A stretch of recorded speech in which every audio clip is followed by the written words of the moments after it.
not going to kill Nestor Cortez for giving up a couple home runs. I mean, the guy's been money pretty much for the Yankees as they dip into their well of pitchers. There's about 1,000 pitchers I feel like they've had on the roster this year. Sure.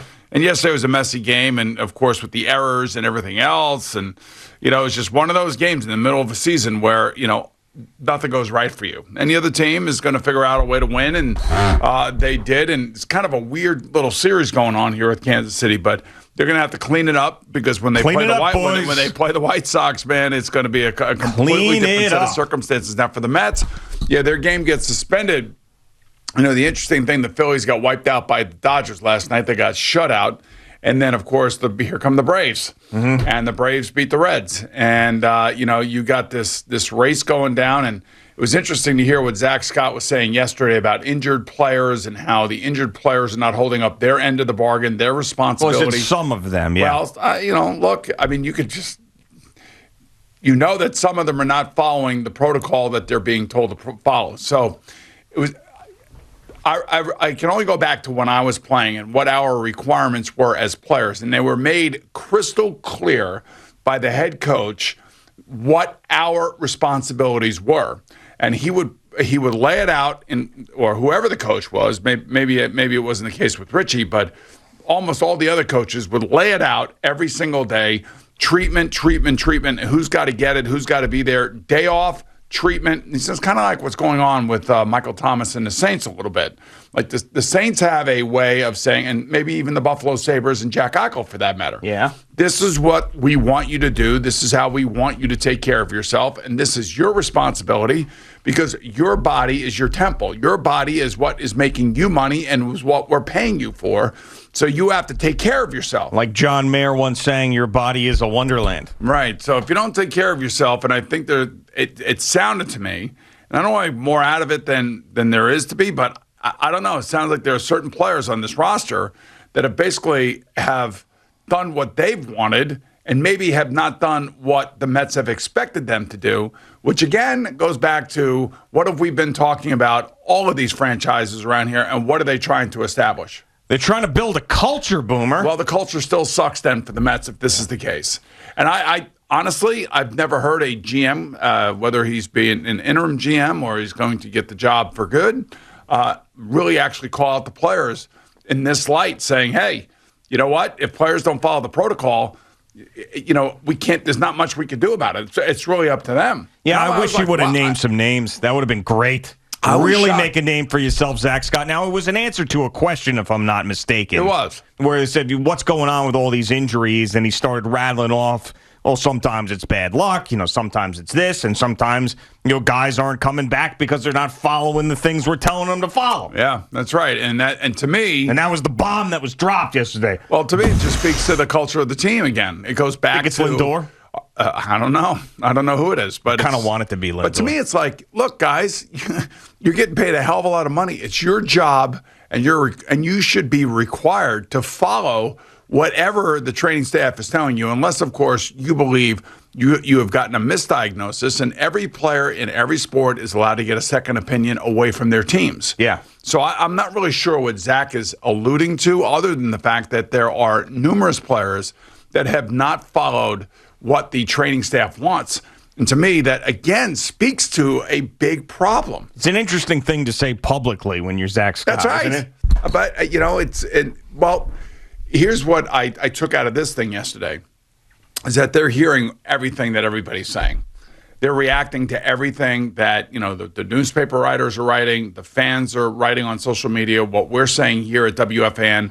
All through the day. I mean, it's just the same thing over and over and over again. So when he is talking and he is reacting to every piece of negative news that is coming at him and criticism that is coming at them, that means they're hearing it, and they're trying to tell the fans that, look, we have the right players, but if the right players don't do the right thing, it goes back to my point when I was saying yesterday, asses and jobs are going to be on the line.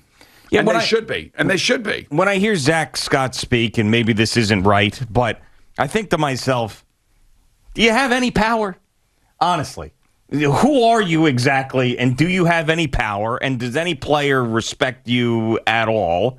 This is why, and the reason why I say this is not because I've met Zach Scott and I've assessed his personality. It's because you've got Sandy Alderson, who has been here before in that position, who is here again, who feels like a guy that is in charge. You've got Steve Cohen, who is out there being a very hands-on owner, tweeting to the fans and being someone who is always in constant communication in what's going on. And Zach Scott wasn't supposed to be the general manager in the first place. It was just a guy that ended up getting promoted after the whole Jared Porter situation went down. So I think to myself, when this guy is out there and he's calling out the players publicly for not following the protocol, the whole thing was a little strange to me. And why is Zach Scott the guy out of this trilogy of people in the Mets organization to slam the team? Well, he's the acting GM, and he has every right to say it. Yeah, and especially, I'll tell you what. There's something going on, man, that just is not right. Luis Rojas is kissing the ass of the team. Steve Cohen's kissing the ass of the team. Sandy hasn't said anything in a long time. But Zach Scott's the guy to come out and put the screws to him? Do you think the players even care? We've said it for years and years and years. Major League Baseball players and the NBA players run their respective leagues, and good for them for doing that. But when somebody comes out and says something that people aren't following, the directions of the team, when it comes to injuries, it's a peek inside to this crappy culture that they can't get rid of. Yeah. And, a lot of that has to do with the players that you've acquired, the players that you put on the field, the players that you've given the money to. I don't think in any way, shape, or form that he's talking about Jacob deGrom. Jacob deGrom has had injury after injury after injury this year and has missed a ton of starts. Could it be that, he wasn't doing what he was supposed to do? Could be. I mean, we're going to sit here and speculate because Zach Scott gave us no choice. Right. So you got Francisco Lindor sitting there with these oblique injuries. You have Javi Baez with a hip injury that went into his back now. I mean, you have traveling injury. Yes, they happen. Whatever that is. Hip to the back. But you've had a number of guys that have gotten hurt and have not got back to where the team expected them to be when the team expected them to be there. Now, could this also go back to Noah Syndergaard? He hasn't been around the entire year, so I don't even know what to say about him. He's around. You know what I'm saying, though. He hasn't contributed the entire year. But I don't know. Is he following all the protocol? Probably not. Probably not. I don't know, but that's the point. And again, it's a big deal. And I hate keep going back to it because I think, we in sports that have covered it over the last 15 or so years are so enamored with stats, so enamored with analytics and sabermetrics and whatever else they can throw at you, that ultimately still comes down to a couple of different things. One is, the culture of the team, and the culture of the team is the players, and do they buy into what the team is selling them? And because you have the richest owner in baseball doesn't mean that he's going to just walk right in there and create a culture because he's going to spend all this money on these players. You have to find the right players that are going to follow the plan that is set forth by the team. And, the Giants are going through that. You saw Phil Simms go hog wild yesterday, screaming and yelling about, people telling or people saying that, what the criticism being thrown at Joe Judge because he's been tough in making guys Where was run. Phil Simms going hog wild? I saw him give some comments in the Post about how people are wrong to misjudge Joe Judge. Hog wild Phil Simms. Oh, yeah. He got really angry. Somebody on ESPN must have said something about that he's hurting the feelings of the players or something. He got his boxer briefs in a knot. You got to remember, so Phil grew up in the Bill Parcells era over there.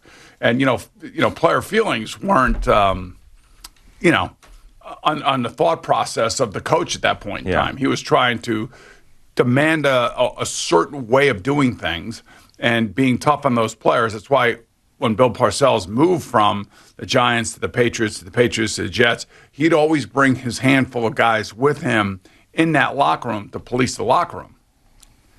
Yeah, I'm looking at it now. Apparently he said on the Zach Gelb show on CBS Sports Radio, told the Joe Judge critics to shut up. Shut at the F up. Right? Did he say shut the F up? He didn't say shut the F up. It was on the radio, so he wouldn't have said that.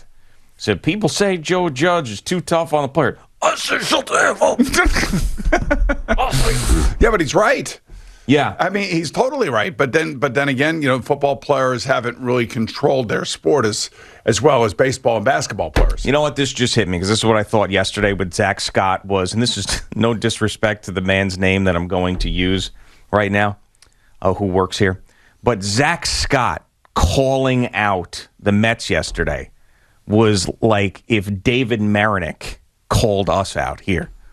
That you've got Chris Olivero and Spike Eskin now, and then you got Marinick who's there. But Marinick's the guy. He had a chance. He had about a 10-day chance there before Spike actually took the job. But I'm talking about now he doesn't have that. He's third. He's like a distant third on the chain of command. Yes. That's what, and we'd be like, that's what we would do. And I think that the Mets clubhouse is doing exactly. You think the Mets clubhouse is going? Like the only reason you got a job is the other GM was a pervert. What did you do? That's what if I'm Pete Alonso, I'm like, yeah. I mean, so you think the whole team's going? That's what I think. Zach Scott, the little slimy handshake dude that walks around here once every week. But he's like, not get out of here. Handshake. Come on, he's not a slimy guy. Well, he looks like a slimy handshake guy. Wait, no, he does. He looks like a dead fish slimy handshake guy. So is David Marinick a slimy handshake guy? No. He's a firm handshake guy. See, I thought that David Marinick had a chance to basically step up that I think it was 7 to 10 days that Spike really wasn't here. Yeah, he had a chance to do whatever he wanted. To take a leadership role, and then he didn't show up until 11 o'clock that one day. Yeah, he didn't. And that's not how you're going to become a leader. I love Marinick. So you're thinking that Zach Scott is David Marinick of the Mets. Yeah, that's what I think. I think there's two guys who are above him that are in high places. And then here's Zach Scott. He's the guy who is bringing the hammer down. And I just found that odd. I not only found it interesting, I didn't find it odd, I found it interesting. And it also told me all I needed to know about the way that the front office is viewing some of these players. That's because this is not a lone wolf opinion from Zach Scott. There's no way that he feels that way, and Steve Cohen and Sandy Alderson don't. So the way I was looking at it was those guys didn't say anything. Like Luis Rojas, his lips are going to be firmly planted on the collective ass of the players. We know that. He needs them to play. We know that. And he thinks the right way to get them to play is to pacify them and to not hurt their feelings and support them because he's with them every single day. Super glued his lips right on the collective ass of the players. Look, you're talking about a guy that has no experience going into this job. Had to deal with the COVID. The major league level. You're right. Had to deal with the COVID situation last year, and then they gave him another chance to come back this year and be the manager. And I think he's just trying to, in some way, shape, or form, keeping the team together the best way he can. And the best way he can do that is by not criticizing the players. So I don't expect him to do that. Well, that's right. So you've got that. Then you've got Steve Cohen, who just wants to be the owner, wants positivity, little tweet here, little tweet there, little rain delay tweet. That's all I want to be. And then you got Sandy Alderson, who's probably like, F this, man. I already did this. You got me out of whatever I was doing, my feet up job on the West Coast. You put me back in this crazy environment. Have Zach Scott go out there and crush the team. I don't want to do it. I didn't. You told me when I came back I wouldn't be doing stuff like that. The guy that I hired ended up being a real sleazeball, and now Zach Scott's here. So, Zach, if you want this job and you want to show us some balls, you go out there and crush the team. That's what it felt like to me yesterday. And I don't know, it was strange. It was strange, but it also was enlightening. Enlightening. I thought it was. You look at the innards of the organization and the culture problem. So, and losing has a weird way of exposing a lot of this crap. Sure. And it's frustrating because the front office knows and actually believe that they put together a hell of a team. And because of the injuries and because of the lack of offense from guys like Michael Conforto and Francisco Lindor, now all of a sudden the pressure is turned up. This is New York. This is not Kansas City. This is, the Met fan is passionate, as Pete Alonso alluded to, and they certainly are. And they're not going to sit around without giving their 2 cents and their criticism. And I think that's exactly what Zach Scott was kind of frustratingly alluding to yesterday. And it gave us a peek inside as to what I think one of the problems is for this baseball team. Is that they are insubordinate. Some of them must be. Yeah. I mean, I don't know. It's a really frustrating situation, man. they should be better. The Yankees are kind of holding it together, and they've kind of come back to life and still are going to try to make a season out of this whole thing. I just don't know where the Mets fall in that kind of vicinity. Well, we're going to find out soon enough. Oh, hell yeah, we're going to find out in a couple weeks. All right, Boomer and Gio on the Fan and CBS Sports Network. Thank you for watching. Please like, comment, and subscribe. And don't forget to hit the red bell so you're notified when we have new content.